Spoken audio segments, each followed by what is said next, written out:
Bom dia a todos, aqui é o Ricardo Aurelius, estrategista do Santander Private Banking. Hoje, terça-feira, 1º de dezembro de 2020. Os mercados eles encerraram o mês de novembro de forma bastante positiva, né?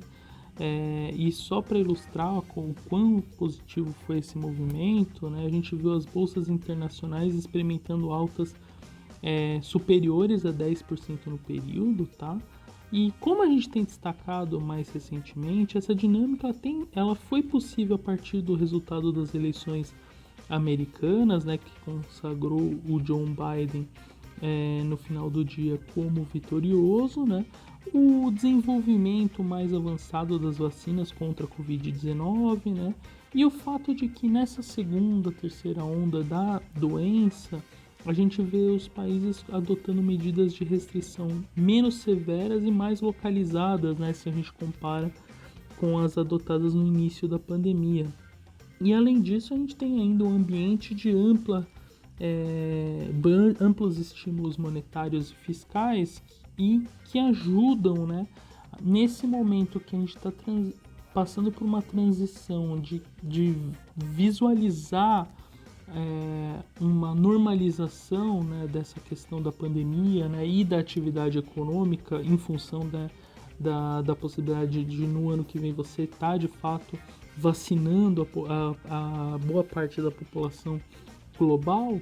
Isso permitiu com que os investidores, né, eles aumentassem, né, esse apetite ao risco, e por conta disso existiu acabou acontecendo uma rotação dos portfólios em direção a ativos que se beneficiam exatamente desse desempenho mais cíclico, né? Ou seja, que acaba se performando melhor, né, com o aquecimento da atividade econômica, né, nos países.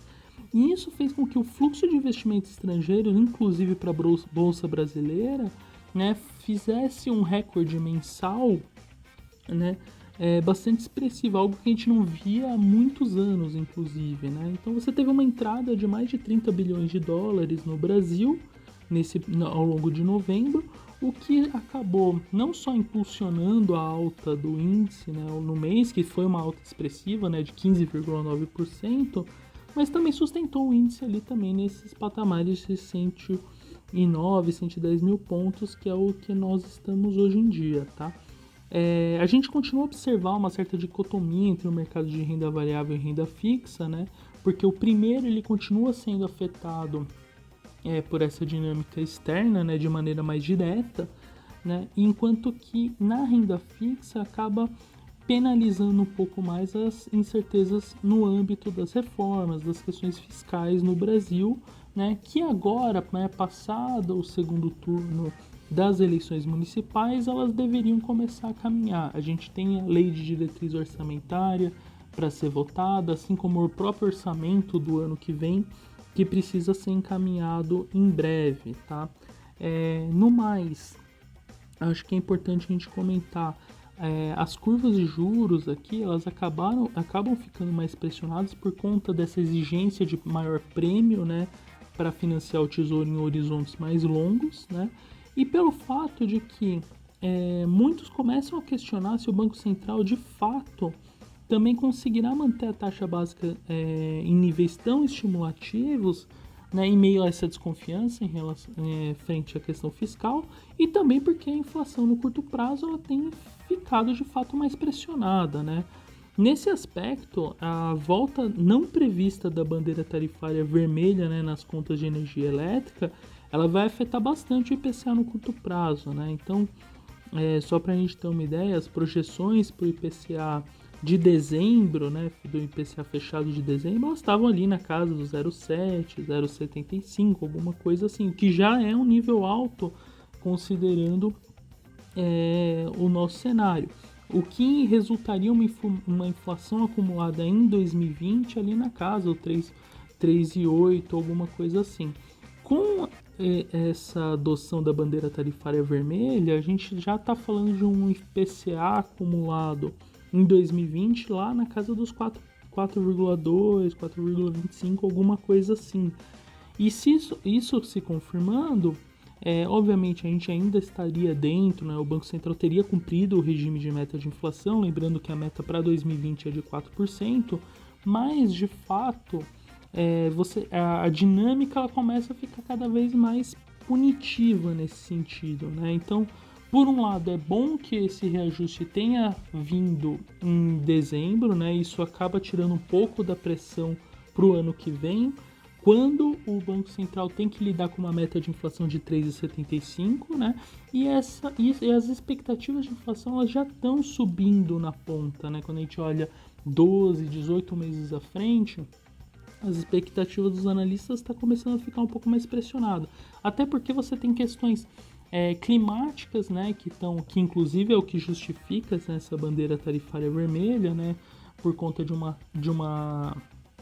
um efeito, né, do La Niña que tá causando no Brasil um certo período de maior seca, né? Então você tem um regime de chuva reduzido, então isso afeta o nível dos reservatórios e também a produção de alguns produtos agrícolas, né? Então isso também tem pressionado alguns itens no agro, tá? E além disso, né, no mercado externo, as commodities elas também subiram bastante de preço. Então, tudo isso está impactando o IPCA. É verdade que muitos desses choques que a gente passa pela inflação, eles são de fato transitórios, né?